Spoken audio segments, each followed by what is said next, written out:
Hello there, everyone, and welcome to GamePoints episode 218. Your weekly get-together, we talk about recent gaming news. I'm, as always, our host, David Brown, and joining me today is...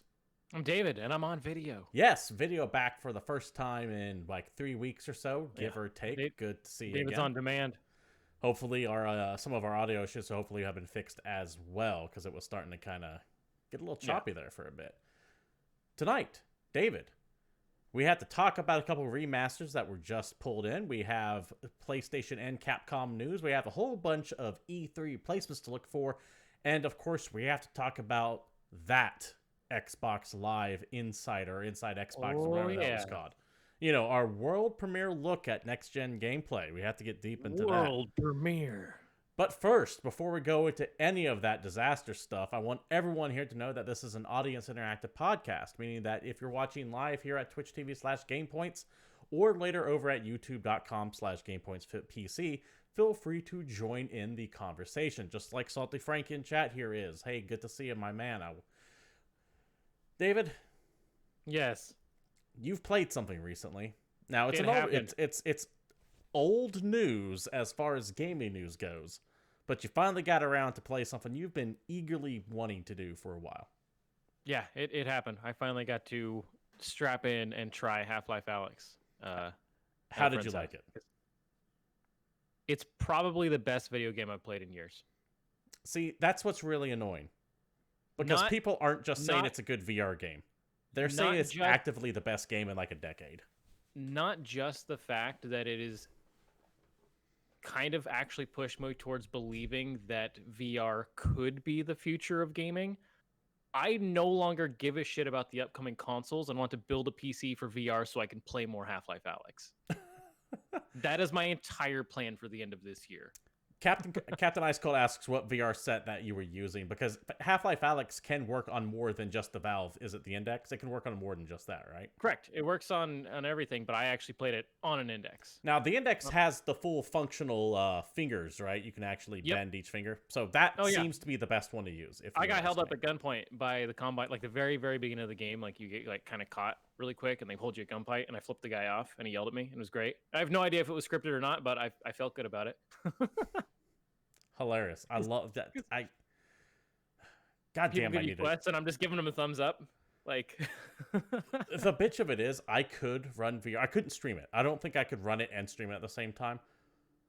Well, and the computer I was playing it on is pretty flipping good. And even so, after playing it for about an hour, it's like, oh, we should probably take a break because it's getting a little choppy. Fair enough. But we also had it like kicked all the way up, and we're just. It's insane the fidelity that set has. Because I've tried other VR headsets. I've messed around with Oculus a few times. I've used the PlayStation VR before. This is leaps and bounds the best looking VR game I've seen.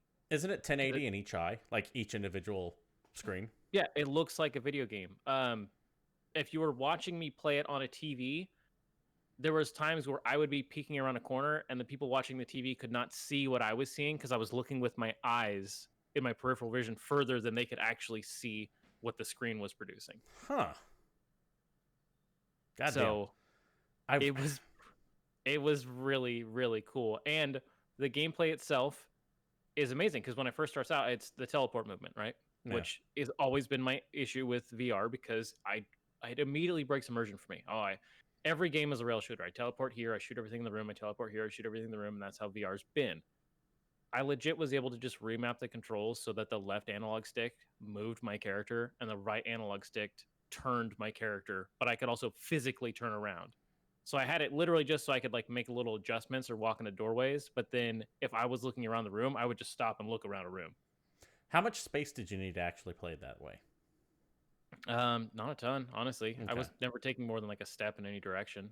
And in all the loading screens, there's a box where you can see like the edges of the room, and if you look down, there's feet prints on where you should be standing. That's in the dead center of the room or your zone, so you know where you should be going. In case you've like drifted off into a corner or something like that. Exactly. Okay. Yeah, I did like punch the sliding door at some point because I got excited. Like, nice. It's remarkably stressful dealing with head cramp zombies in like first person. I can imagine. The system is really cool. Like you get weapons, you can pick up ammo. The gravity gloves are the greatest Half-Life invention since the gravity gun back in the day. But this also makes VR better because you can literally just hold your hand out, hover over an item, even if it's in the distance, it'll kind of glow red. And then you pinch like the thumb and the hand buttons, and you'll grab it, and you can yank it towards yourself, and you'll whip it across the room, and then you can just grab it and put it in your backpack. And you literally just put your hand behind your head, drop it, and you hear a zip sound because you threw it in your backpack. Holy shit! Do you actually have to do like the Zelda thing? You reach behind your back, into your backpack, and then pull out whatever item you need. Ultimate stress is getting rushed at by multiple headcrab zombies for the first time.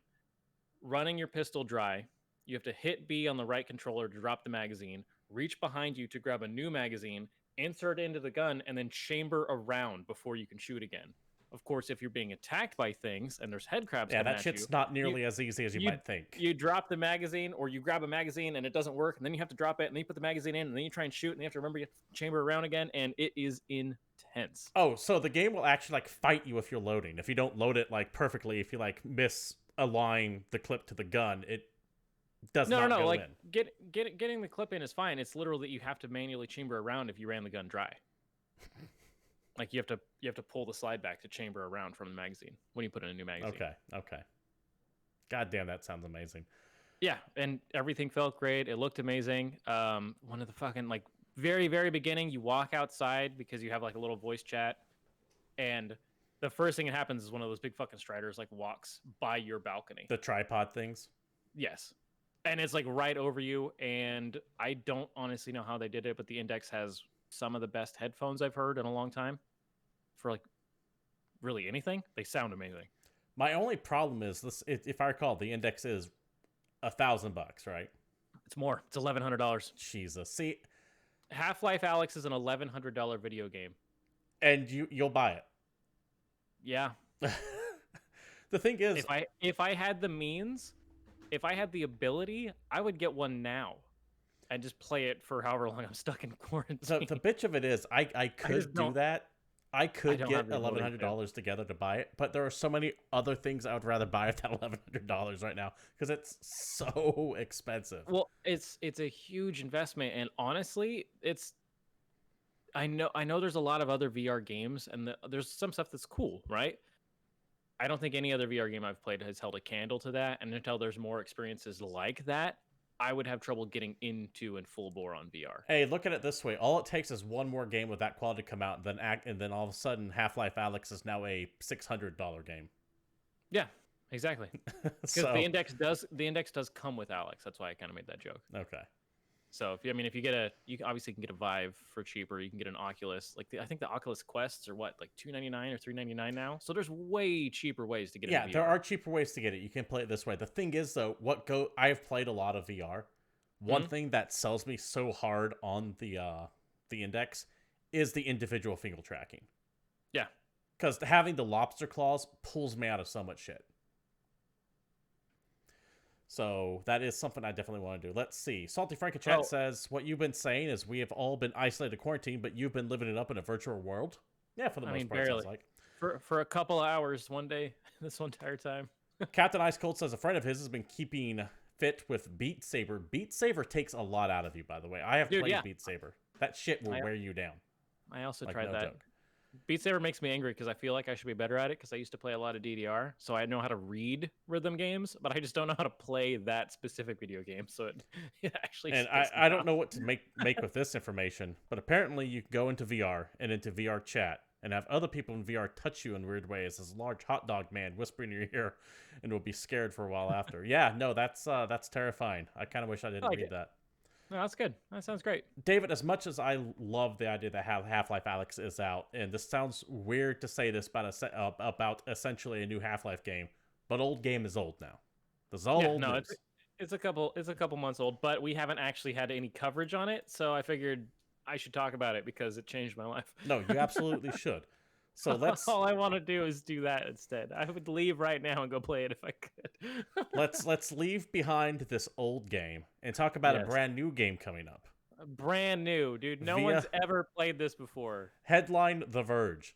Tony Hawk's Pro Skater 1 and 2 are being remastered for the PlayStation 4, Xbox One, and PC. And the fact that this is the lead story should show you two things. One, kind of a slow news cycle. Two, way more people are excited for this than I thought would be.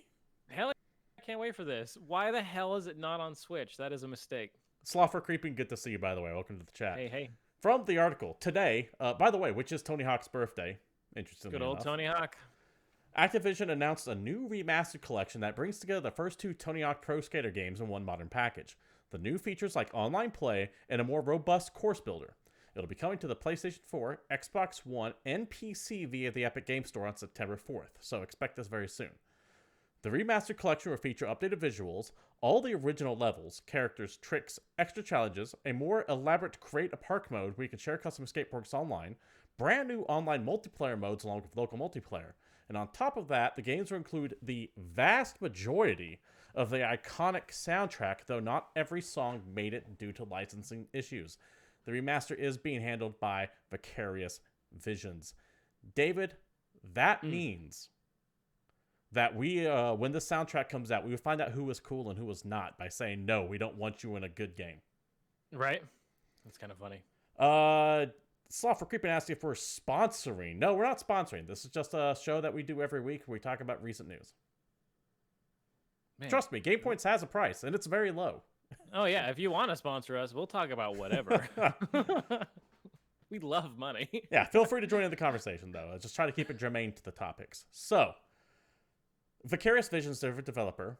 These guys have done really good ports before. They're not entirely a port house, but they I think they most recently did either Spyro or Crash. I can't remember which one. Okay. But they've done remasters in the past. Dude, this remaster looks pretty damn good. And it's not just an HD coat of paint. They are actually changing the textures. Like if you compare the screenshots of the original PlayStation 1 game to now, they are different. It's night and day, yeah. Yeah, for sure. They're not just a little just, bit of cleanup. Yeah, they're not but just you're working making it with nice. You're working with the PS1 era. So you can't just kind of shine it up a little because it'll still look bad. You know, when you're talking about those really big giant polygons. It's why I can't go back to Final Fantasy VII. Like the original Final Fantasy VII. I just can't do it. I love that game, but it looks way too jank to me. One thing I'd be interested in knowing if they change or not is the control scheme. Because that control scheme was perfectly fine. It was actually amazing when Tony Hawk Pro Skater first came out. It really hasn't held up, in my opinion. So are they actually going to go through and have, like, your classic playstyle and a new playstyle? Why not? Yeah, why not? They probably have one that plays like whatever the most recent... when the last time was there a skateboarding game? When did Skate come out? Skate 2, Skate 4, whenever. I remember seeing a headline for an article recently, and that strip says EA has no interest in making another Skate, but they do have an interest in porting Skate to mobile. That sounds horrible. EA, but did people like the control scheme in that? Would you see maybe that coming over, and then they also release a classic one? I don't know. I would like to see them do some kind of update to the controls, though. It's just not mentioned here. You can play the game the original way. I don't know. It's fine. That's fine. Let's see. Sloth for Creeping in chat says, Tony Hawk was such a good game. You heard of the really cool Mario 64K res and high FPS fan-made game just for it to be taken down by Nintendo. So I don't have that in this week's news. But I did hear about that, and it's kind of kicked off rumors that there might be a Mario 64 coming out to the Switch. I don't think... I mean, that might be the case, sure. But Nintendo has just always been notorious to taking down fan-made games. They'll take down anything. Regardless if there's something coming or not. So I would not read too much into a Mario 64 Switch. We always have to go back to the fact that Nintendo has taken down episodes of our show for playing trailers that they aired publicly. Yeah. They will copyright strike anybody for anything. Yeah. One final bit of information. As much as I love the idea of these games actually getting a remaster and coming out soon, because I understand that these were amazing games. Tony Hawk Pro Skater 2, I believe, is one of the few games IGN gave like a 10 out of. I think there's like 25 games IGN's given a perfect 10 out of, and I think that's one of them. Beloved comes up a lot. Yes. One thing to keep in mind.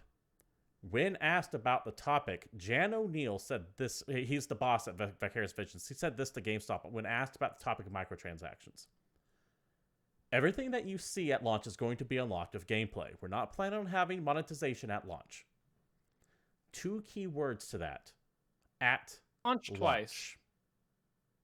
Why did he say it twice? That seems like he's doubling down on how we're not going to have extra monetization right there at the beginning of the game. But what about later? Are Yeah. we going to get a Tony Hawk's Pro Skater 2 season pass? Yes. I promise you we are. I You're going to see this game. They're going to Activision. How much is it going to cost for me to play as Spider-Man again? Activision has been doing this shit a lot lately, where they'll release the game, let the reviewers get a hold of it, go no microtransactions, and then they fucking cram them in there like a month later. Yep. So we gotta watch out for that shit, because the only reason why... How does that work with the ESRB ratings? Because if they have a game that's released publicly, right, then the box art is going to have the standard logo on it, so it's going to have no microtransactions. But then if they update it later, did they just get around that entire thing? You don't have to declare microtransactions. This game contains microtransactions. Is not a content descriptor from the ESRA. Oh, that's right. They've changed it to show if they have like a loot box mechanic on it now. That's on there. But we've already killed the loot box. No game does a loot box anymore. Although, holding out for Warner Brothers to disappoint me. So we'll see. Captain Ice Cold does say in some countries they do, like the UK and Netherlands. Fair enough, but the ESRB is specifically a North American outlet. As far as like PEGI goes, and I think it's Zeno or Zero, which is the Japanese one. I can't quite remember its name. They have their own rules. Where you live, different regulations may apply, but I'm talking specifically for North America. Also, one more final bit of Activision fuckery on this amazing news. There is going to be a demo of the very first level of Tony Hawk Pro Skater. We all know what it is. I can't remember what's called off the top of my head now. I've blanked out on it. Warehouse? Fuck. I don't remember. Okay. But to get access to it, you have to pre-order the game, which defeats the purpose of a demo, if you ask me. Can you pre-order it and then play the demo and then cancel your pre-order? Wait, no, that's not how they work anymore. Yeah, it depends. I mean, maybe through Epic, maybe. If it was Steam, yes. Yeah, I don't know. That's dumb. That's upsetting. Anyways, let us know what you guys think about this Tony Hawk Remaster 1 and 2 coming. I was never a big Tony Hawk guy, but I appreciate how loved this franchise is. I understand that people have been clamoring for a new skate game for a long time, and the closest we've gotten to that is Skatebird. So I'm really glad to see this happening, even if it's not for me. I'll play it for sure. But David. We'll just keep saying, can you guys put it on Switch? Yeah, I wouldn't be surprised if it would. Is it not? Did I not say? Oh, no, I did not say Switch. It's not on Switch. Okay. I'd be shocked if it didn't eventually come to that. Let us know. It'll just come out. It'll come out 18 months later, and it'll still be $60. Yeah. Because that's how the Nintendo do. It is. Let us know what you think about this news down below. Before we go on to the next topic, let's see. Salty Frank says, I hope the demo does not count toward the playtime own time for a game and the Steam refund policy. Well, don't worry about that, Salty Frank, because it's not coming to Steam. If it was coming to Steam, maybe, but it's coming to Epic Game Store. Captain Ice Cold says, in some countries like Australia, yeah, Australia has very, I don't necessarily want to say consumer friendly, but they are very draconian when it comes to, yeah, they're very strict. It's like, no, you will refund this period, end of story. Yep. But games there also cost $80. Yeah. So I'm a little bit more sympathetic to the people in that case. David, why don't you go ahead and lead us off on this next topic here about this fucking Inside Xbox thing, which I actually had no problem with, but I completely understand why people are pissed. Okay, so let's talk about the fact that we had an Inside Xbox first look at Xbox Series X gameplay. That's what we were getting. That's why we all tuned in. That's why we showed up. That's why we watched an hour of that fucking stream on YouTube. And we saw some video games. Some of them might have had gameplay, maybe.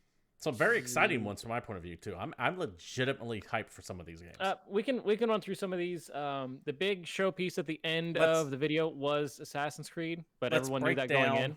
What we saw on it after we talk about why people are pissed. All right, so the biggest thing is that this is supposed to be a next-gen gameplay reveal, and about 90% of the content of this video was in-engine cutscenes and or things that could have been pre-rendered gameplay, not gameplay with or without a HUD. I think Bright Memory was showing gameplay HUDless. I think. I refuse to believe that was gameplay. But that could have just been a vertical slice because it looked Yes. so artificial, I guess would be Yes. the only thing on this entire list that looked next gen to me was Bright Memory Infinite, and that was the one that looked like it was faking it the hardest. I agree. And that is pretty much a bummer. We had this whole big thing. Everyone was excited about next gen, and honestly, every single one of the games that we were shown looks like they were coming out to Xbox One. And here's the kicker: it's because they are. Every single game that was shown during this entire press conference is an Xbox One game.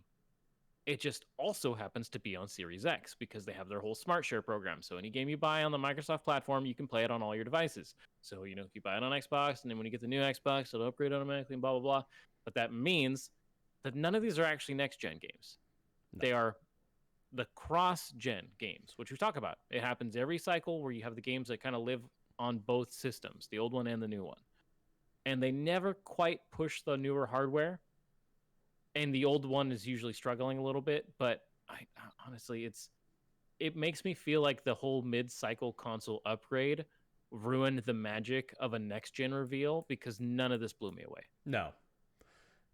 A couple things to take away from this. Go ahead and finish your thought. And it upsets me because it's not even that we're showing gameplay that was blowing me away. They're showing just like trailers and shit, and I was like, okay, what do you got? Like, therein lies the problem. So, a couple things I want to kind of visit upon this. One, about their whole, was it the crossplay? Is that what Xbox is calling it? Smart Share. EA is actually recently committed to something like that too. So I actually like the Smart Share idea. Yeah, no, I think you buy it on last gen, you get it on next gen, and I'm shocked to know that EA is doing the same thing. That is a very, very cool idea. Two, definitely. This thing was horribly hyped. Yes. And I don't mean that like excessively hyped. I mean hyped in the wrong direction. So much so that Xbox's own Aaron Greenberg came out on Twitter and said, had we not said anything and just shown May inside Xbox show like we did last month, I suspect reactions might have been different. We certainly set some wrong expectations, and that's on us. We appreciate all the feedback and assure you we'll take it in all and learn as a team. Because they straight up said, now, there are people who are bitching, no Halo, no blah, blah. I'm like, they said that. Yeah, we knew it was going to be third party. They should have done a better job at saying it, because if that's still the message coming across, that's still on X, that's still Microsoft's fault. Mm-hmm. But they did say that. That aside, they did say, however, they were focusing on gameplay over and over and over and over again. Like you were saying, all of these were just CG trailers. Yep. All of them. With a little bit of gameplay thrown in, but not what I would consider the next gen look at it. No. All of that said, all the issues out of the way said. Now, I went into this and I saw exactly what I was expecting, just because I've been watching this shit for like 10 to 15 years at this point. You saw a sizzle reel. Yeah. And that's what, when someone says gameplay, my mind automatically translates that into sizzle reel these days, because that's just what they do. Yeah. So I looked at this and I saw this and went, okay, it's exactly what I was expecting. Which is why I didn't have a problem with it per se, but I get why people are pissed off about it, because more and more people are getting savvy to this shit, and it needs to stop.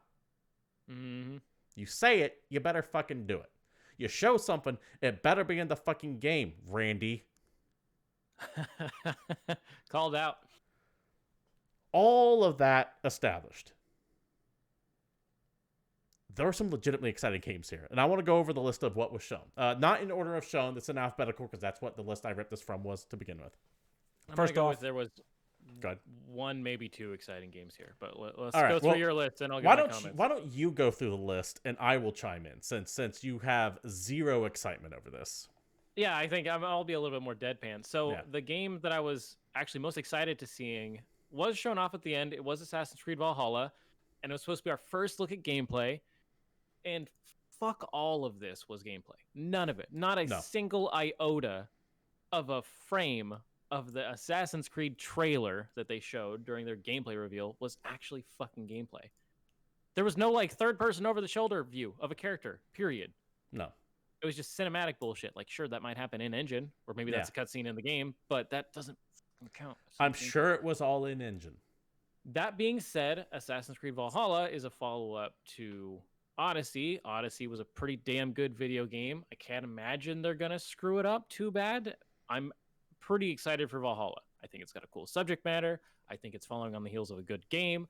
I think they've taken like a nice break, and we don't have the yearly drudge of Assassin's Creed feel that we did there for a little while. Now, keep And in that mind, Nebula, Ubisoft like, has openly said that taking a year off is not going to be the norm. I know, which sucks because I feel like we are in danger of that franchise circling the drain again. So this is kind of going to be the tell to me. If Valhalla comes out and it's awesome, I'll be excited. If it comes out and it sucks, then I'm probably just done with the franchise forever. So that's on you, Ubisoft. Get your shit together. Also, we saw the very first game in the trailer reel, let's call it that, was Bright Memory Infinite, which looked next gen. It was, I don't know, it was weird. It was shadowy. It looked good, but there was like 3 colors in the entire palette. Are we talking about the same thing? Because Bright Memory Infinite was the samurai versus guns game. Oh, shit. Which one am I thinking of? I have no idea. What was the very, very first one that we saw? I don't know. These are in alphabetical, not what was shown. But Bright Memory... Sure... Go ahead. You're thinking Scorn. No, dude, I'm definitely thinking Bright Memory Infinite. This is the exact fucking game I thought it was. No, Bright Memory Infinite is the futuristic dude blasting samurais away. Yeah, that's what I'm talking about. Okay. I saw way more than 3 colors in that trailer. Dude, it was gray and black and red. No. I think you might be exaggerating just a little bit there, David. It's entirely possible, but that gameplay looked pretty good. This is the one when he hops in a DeLorean and essentially reminded me of Ready Player One. Sure? What? How the fuck did you get that out of this? He's running around with like a machine gun gunning down samurais, and then he hops in a goddamn DeLorean and is chased by like the Mack truck from Maximum Overdrive or some shit. Not with the giant face on there. My entire face just went, okay, cool. This is the generic third-party first-person shooter that launches with every single fucking console since the dawn of time. Well, to go back to what you're talking about how we both that's our differences opinion on this aside, because I'm not really all that sold on this either. But it comes back to that vertical slice thing, because apparently this game was all made by one guy. And I refuse to believe that that's actual gameplay that we saw. That screams vertical slice. Unless it's all like grabbed assets from Unreal Engine 4. Maybe it is. Maybe it just looks good. Maybe he's been working on it for 3 years. Who knows? Maybe. Maybe. I don't know. That didn't wow me, but I think of the games shown, it looked probably the best visually, just raw fidelity wise. Okay. Call of the Sea was also shown. This looked kind of like a Sea of Thieves mixed with an adventure game, more exploration-y, less naval battle. I got 1930s Firewatch from it. All right, yeah, it just looked more colorful and adventure-y and whimsical compared to the rest. I think it's. I like this though. I like the fact that we both saw the same trailer and both taking different things away from it. Yeah, dude, and that's the problem with managing hype is that I don't think we saw the same game on any of these except for probably Madden. But actually, one I think that we do have agreements on will be Chorus. Oh god, this is Colony Wars. Chorus just looks like a fucking sequel to Everspace with a storyline. This is the Colony Wars game or the Everspace game I've been looking for, man. I can feel it. It's a third-person sci-fi spaceship sim, and that's honestly enough to sell both of us the video game. We are suckers for shit in space. We both like spaceships, both like sci-fi. We're probably a lock for this. Luckily, we don't need to buy Xboxes for it because it's gonna be on PC. Yeah. But Chorus was one of the games that I was like, this looks pretty tight.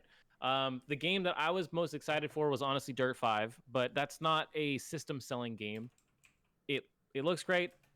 Chorus is Chorus. It looked like it had a V in the trailer. It was very annoying. Yeah, it threw me off too.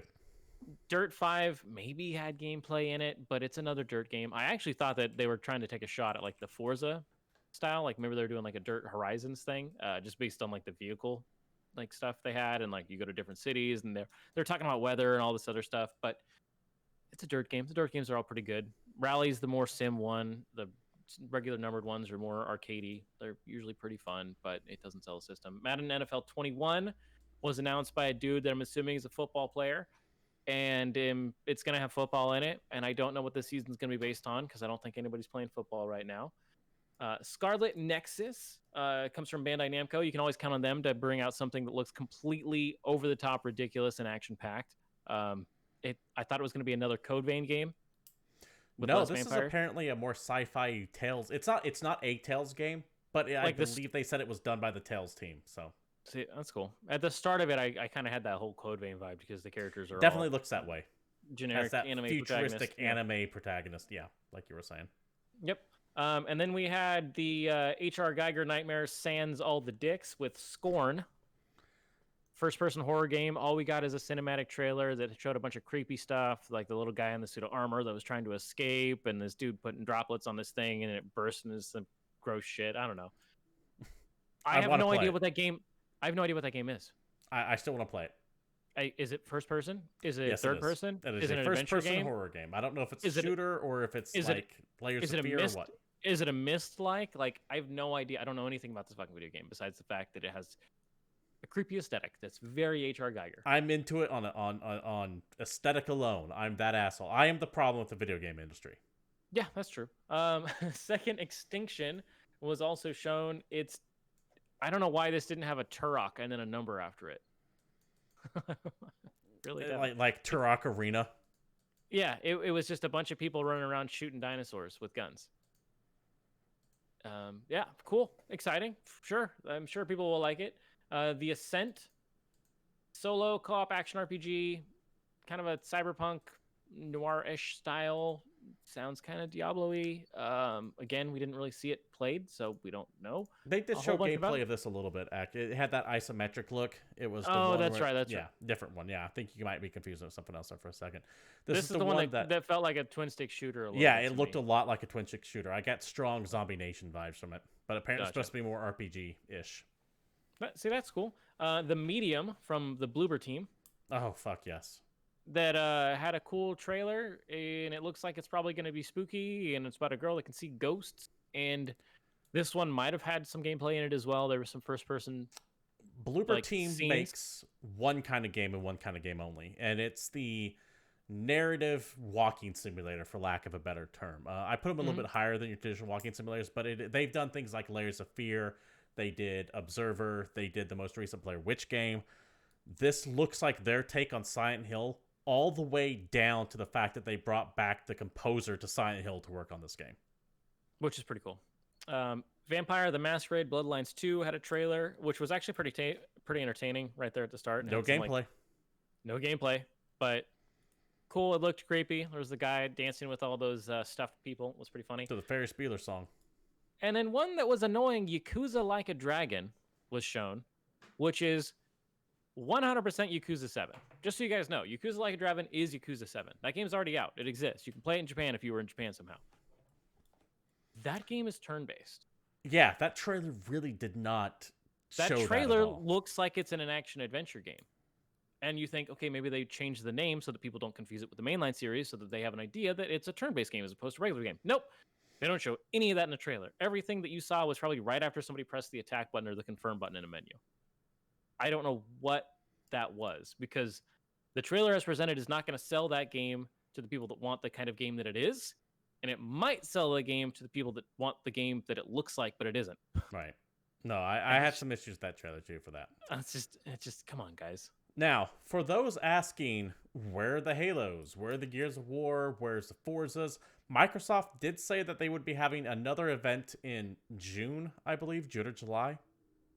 They did announce that they're going to be doing another one of these, and that is when they're going to roll out all the big first-party next-gen stuff. And I would also imagine during that conference, be it a video or a live stream or whatever it is when we would also get like pricing and dates and details for the actual Xbox system itself. Because we are roughly 4 to 8 weeks away from big E3 stuff, and we'll of course be getting more into that. The E3 that wasn't, as it were. Yep. And we'll be getting more into that later in the show. Before we get to that, however, there are a couple more action topics I want to hit. First of all, small bit of Capcom news. Capcom is on a heater, as we very well know. And this information comes from both Gamatsu and Games Industry. The first bit, Capcom, we're at the end of the quarter, so everyone's doing their financial results. Yep. I'm going to spare you the big heavy numbers. I'll give you some of the abbreviated ones. First of all you need to know is that Capcom is planning to release, quote, multiple major titles between now and March 31st, 2021. What those titles are, I have no idea. I tried to look them up. I couldn't find them for some reason. So I don't know if they're unannounced or what. But, I mean, we know that they're probably making RE4, and we know that they're planning on revealing a remake of another game from their I believe 8 is next up on deck, according to what all the rumors are. Yeah, but we could probably see 8 by the end of the year, and then see a remake of 4 by March next year. Who knows? No, I think they would space them out. I think 8 would be February of next year, which would be before the March 31st, and then 4 would be the year after that. I think Resident Evil from here on out will be annualized. Whoa. But what else could they be working on? I don't know. It's too soon for another Devil May Cry. Maybe they're just gonna make us the Dino Crisis that we want. Maybe they're gonna make. I want to live the dream of another Dino Crisis. Oh, dude, maybe they're gonna make Mega Man X10. You know, I did hear some rumors about. I don't want to get anyone's hopes up, but I'm hearing grumblings about a Mega Man Battle Network 3 or some shit like that. Or what was the one that was on Dreamcast? What the fuck was the one on Dreamcast? Dude, Battle Network's tight, but there's no way they're Mega Man Legends? Was it Mega Man Legends? What was the Dreamcast one? Legends, I think, was on Dreamcast. Okay, whatever that third one is, I'm hearing is what Scuttlebutt currently is. We'll see how that rolls out. But yeah, I have no idea what it could be because it won't be a new Monster Hunter. They can milk Iceborne for a while. What about Onimusha? Let's get another one of those. No way. They tried that. That experiment didn't work. Additionally, for those who wonder, what's Jean Reno up to? Maybe he's free. For those who are wondering why the Resident Evil series will go annualized, like I think it will be, just listen to this number. The Resident Evil series has now sold 98 million units per day. Not $98 million, 98 million copies of every Resident Evil game sold so far. It is by far Capcom's leading IP. Mm-hmm. And it has gone up from 95 to 98 since the numbers were last reported at 2019. So that means you can essentially assume Resident Evil 3 Nemesis sold about 3 to 4 million units. Oh, yeah. Which is really goddamn good for a game that only is 5 hours long. Yep. By unit sales, Resident Evil is the company's best-selling game IP, with Monster Hunter coming behind at 63 million units, bolstered by Monster Hunter World Iceborne, selling 5 on its own. Followed by Street Fighter at 44 million units, Mega Man at 36, Devil May Cry at 22, and Dead Rising for a total of 13 million units. I could see another Dead Rising game coming out this year. That I can see them doing. I guess. Are we over zombie fatigue? No. I thought we were still fatigued. Not when it comes to video games. We will never be over zombie fatigue. If Valve were to announce Left 4 Dead 3 right now, people would fucking throw their money at them. We're not over zombie fatigue. We're over shitty zombie game. If Valve were to announce it right now, it would be called Left 4 Dead Origins, and it would be a VR exclusive. Could you imagine that game in VR, though? Oh my god, I would shit my pants. Probably literally in that one. All right, we are running a little behind, so let's go ahead and knock through a couple of these other things. We got some PlayStation news after the Capcom stuff. David, I'm sorry I'm taking stuff from you, but I'll let you have the I'll let you have the last few here. If you want to know what PlayStation's up to, there is a State of Play coming this Thursday. Remember, State of Play is essentially the Sony Direct, and it's all going to be about Ghost of Tsushima. That'll be this Thursday on May 14th at 1 p.m. Pacific Standard Time. They have learned the lesson Inside Xbox learned last week, and we're in fact, this is verbatim from their post. To be clear, there won't be any PlayStation 5 news or updates in this episode. Just a big, beautiful look at Sucker Punch's PS4 open world epic. Yep. And it's about time because they really need to start trying to build some hype for that game because it's launching directly next to Last of Us. Right. And there's a rumor going around that a release date for PlayStation 5 leaked and it was supposed to be in October, which I could see happening, but PlayStation was also very quick to dismiss that. And normally that means it's not true. Additionally, we have an update on the Iron Man VR release date. That is now July 3rd. Yay. Hey, it's back. And PlayStation Worldwide Studios has a new branding. It is now just called PlayStation Studios, and their logo looks a lot like the Microsoft Game Studios logo, which in turn looks a lot like the Marvel Pictures logo. Come on, guys. And I don't like any of them. The Marvel one's fine. That's Marvel. But I remember starting up Gears Tactics recently, and I saw that Marvel knockoff Xbox logo, and I went, this is dumb. Don't do that. where it's like got like the big bombastic music, and you see like the various games that Microsoft has done in the background, all like wrapped within the Xbox logo. I remember looking at that going, that's a ripoff. Don't do that. And then sure fucking enough, Sony, who is just never content not to rip off Microsoft for some reason in some cases, fucking roll out their own logo, almost identical.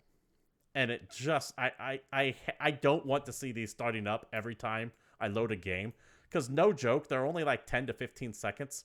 But when your original logo was like a second or two and you can skip right past it, Yep, that's fine. You know they're going to force you to watch this entire thing every fucking time you start up a game for one of these places.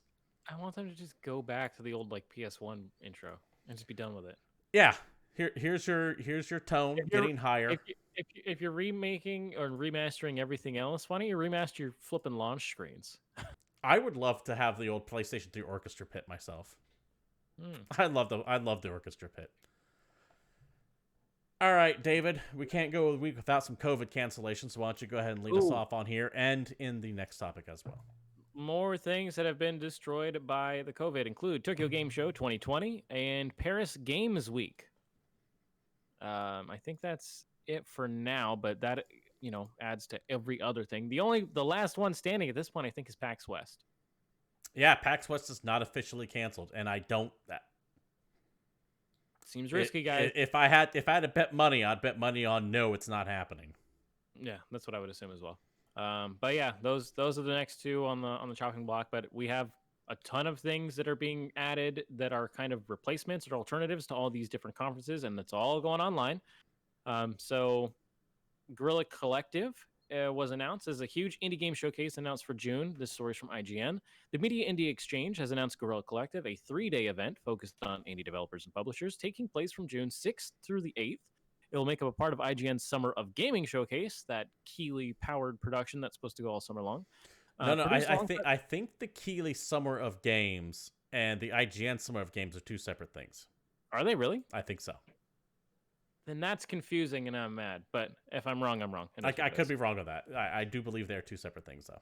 Produced alongside the Kind of Funny Games Showcase and hosted by Kind of Funny co-founder, ex-IGN Lovely Man Greg Miller, the event will begin on June 6th at 10 a.m. Pacific, 1 p.m. Eastern, 8 p.m. UK.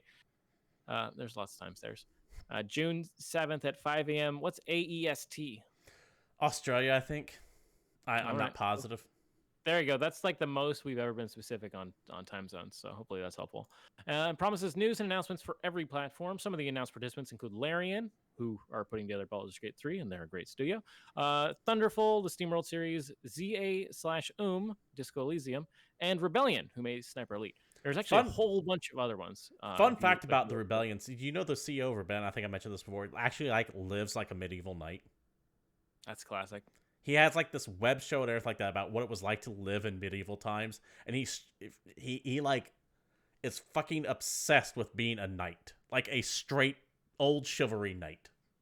Cool. Take a look at it. It's every time I think of Rebellion, though, I always think of that. I think his name's Jason something.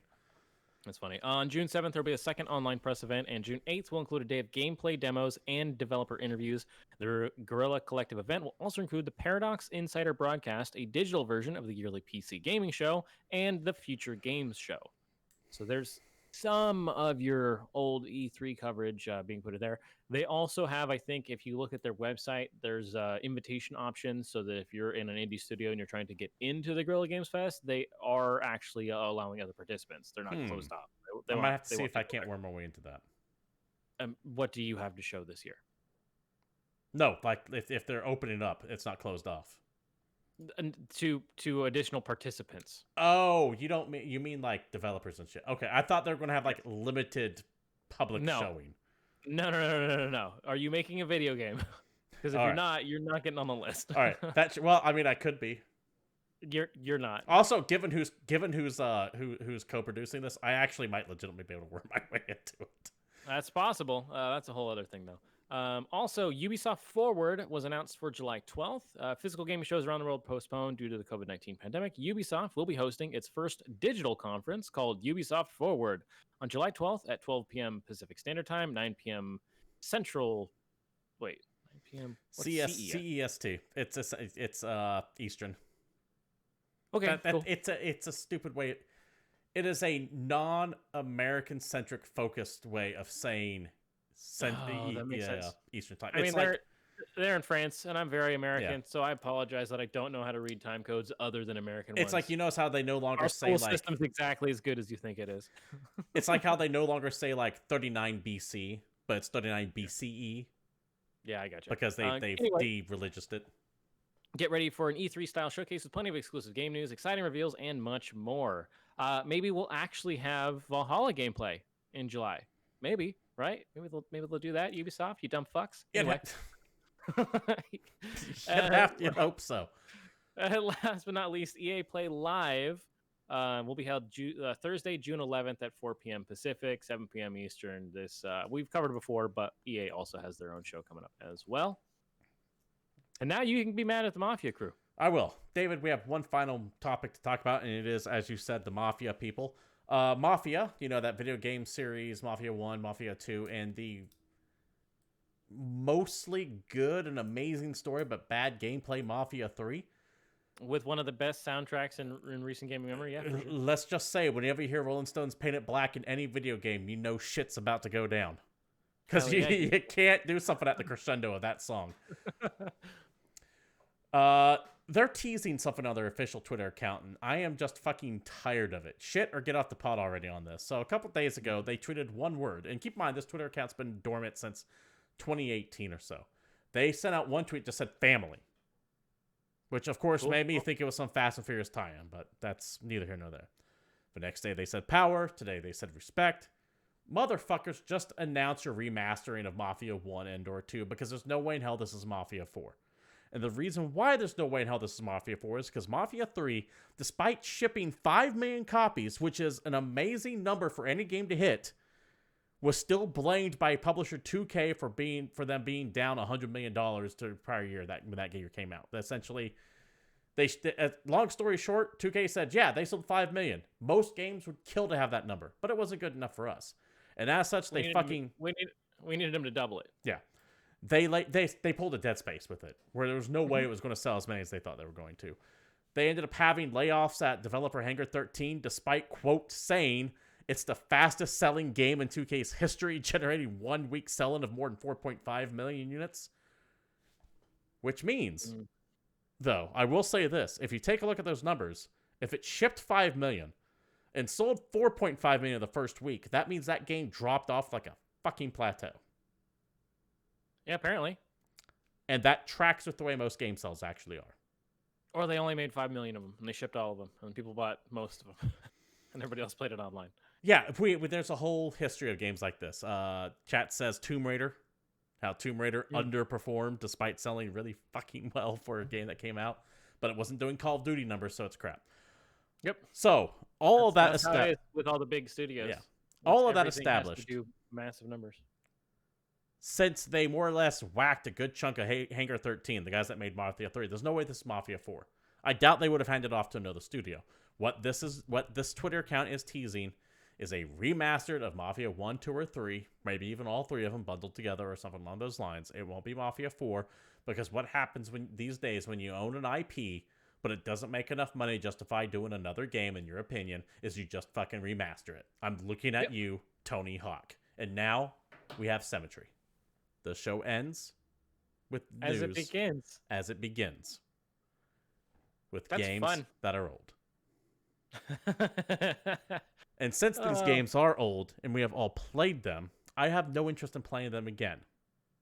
Sounds like classic you. Can I do, though, to keep myself entertained as we wait for this year of not E3 to finally kick off in a couple weeks? I mean, I guess there's a couple things you can play this week. Not a ton. It's not the biggest week in the world, but hey, dude, do you still got a PS Vita? No. Anyone? I know a few people who do.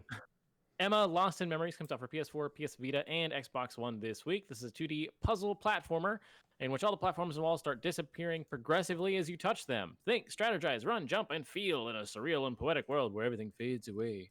It's an entire game built around that old Mega Man puzzle where you can jump on the things, and then after a couple of seconds they disappear and you got to jump on the next thing. Yeah, I've always hated that. The entire game is based off of that? Oh, hell yeah, it is. No, thank you. Also out, Thy Sword, PS4, also a Vita. Xbox One, and Switch. It's a hack and slash platformer with procedural levels and roguelike elements. A world of sword and sorcery awaits. Sword and sorcery is a different game. Why are you guys using that tagline? That's ridiculous. Very retro feel to it graphically, like 16-bit, maybe even like, I don't know, it's that weird middle ground indie thing. Let's take a look at this shit and see. It makes me think of like, what's that, Half Minute Hero? A little bit like that. Yeah. That kind of art style. It's like the most advanced 8-bit color palette you've seen. Yeah, there you go. Halo 2 Anniversary. It's Halo 2. You've played that game? Yeah, probably. Like 99% of you have played Halo 2. You can play it again now on PC. It's getting also added to the Master Chief Collection. There you go. Super Mega Baseball 3 comes out for PS4, Xbox One, Switch, and PC. This is a more relaxed baseball game. Think of, this isn't like MLB The Show. This is more bobblehead baseball, where the characters all look kind of ridiculous and have giant heads and weird-looking bodies. And it's a refined baseball simulator. It's actually the third in series, features an all-new franchise mode, major graphical enhancements, and on-field additions, including pickoffs and situational player traits. If you need baseball games, there you go. You can play it on things other than PlayStation. Potata Fairy Flower comes out for PS4 and Xbox One. This is an adventure platform about Potata's travel in the fairy forest. Reveal all secrets and hidden treasures. Don't forget to save the world. It's got a very like cutesy aesthetic to it. Very cartoony in the art style. You play as like a little red-haired girl and you're going on an adventure, trying to save the thing. And last up, we have Ion Fury, which actually kind of surprised me. This is a very retro FPS for PS4, Xbox One, and Switch. 3D Realms, creators of Duke Nukem 3D, Prey, and Max Payne, are excited to team up with Void Point to bring back the build engine. This game is made in the engine that made Duke Nukem 3D and Shadow World. That's awesome. I didn't know that. Yeah, it looks like Blood. It looks like a new Blood game. This game looks pretty damn fun. I do know that it is related to a couple of 3D Realms games, specifically Bombshell. I believe it's the main character of that. Also, fun little fact, fun little maybe fact, I should say, because I could be wrong on this. I don't think I am, though. Ion Fury was originally going to be called Ion Maiden. Do you know why they changed it? No. Because Iron Maiden sued them. That's hilarious. They went, fuck. Why? Fuck it. Just change the name. It was just easier for them to change the name. Yeah. Because they probably could have fought that and won. But how much is that going to cost? Yeah. And how much money does Iron Maiden have to throw at that? Exactly. It would. Because they didn't give a shit. The sales of the game would not cover the costs, or the profit made from the sales of the game would not cover the cost of the legal battle that would ensue. Which is one of the reasons why I propose that if you fucking do a lawsuit like that and lose, you fucking pay the lawyer fees of the other side. But hey, I can see both sides of that. But that falls in that category of bullshit that we've talked about before, where like Bethesda gets sued for use, or Bethesda sues Mojang for Scrolls, or what was the other one? What's the other big example that we go back to all the time? I don't remember. The Scrolls one is the one I think of the most, though. But there's been a couple other ones. Where one company sues the other because they don't necessarily want to, but they have to like protect their trademark. You've got a name in your game that sounds vaguely like a name in one of our games, and that's not allowed. You can't have that. Yeah. I believe, I'm not positive on this, but I believe what makes it legally actionable is if it's intended to intentionally confuse the two products. Yeah. Because, everybody that was going to be picking up Ion Fury on Switch was thinking, I'm downloading an Iron Maiden album. Which is why I think they could have gotten away with it if they didn't, if they would have gone to court on it. But that also could have, all it takes is one judge to go, okay, well, in the meantime, you can't release your game. Yep. And it's just like, fuck it, Iron Fury, whatever. Go with it. Good enough for me. But that's it. That's all we got this week. Not a ton of stuff. No, not a ton of stuff at all. David, that does it for new releases, and thus that does it for the show as well. This has been GamePoints episode 218, and thank you all for watching. We do stream here live every Tuesday at 8 p.m. Pacific Standard Time right here at Twitch TV/GamePoints. And we do appreciate if you can join us live, like so many of you do in chat right now. If you can't watch us live, however, I do understand. You can always watch us later on the old shows at youtube.com/GamePointsPC. If you want to keep track of if you want to join the greater GamePoints community, you can join our Discord server. Links provided down below. You can follow the show at Twitter at GamePointsPC, myself, Stephen Brown, at CapitalistPig21, and David Smith there at Palshife_Satori. I'll be back streaming regular gaming content sometime tomorrow around 9 p.m. or 1 p.m. rather, Pacific Standard Time. I believe we're going to be picking up with Aratus next. That is that reverse Darkest Dungeon. I've been all into that. However, Stellaris also did release a new patch to celebrate their 4th year of being a game. So I might be playing some Stellaris again. Almost all their DLCs on sale. That makes sense. And remember what I say, and you say as well, about Paradox games. Don't buy them when they come out. Buy them when they sell their DLC for cheap. So if they do have a sale going on, then now it's time to do if you're into it. Not to be plugging Paradox for free, but fuck, that's like 40% of this channel at this point. It's a thing you like. That's fair. Thank you all for showing up. We'll be back here next week, but until then, we're out of here.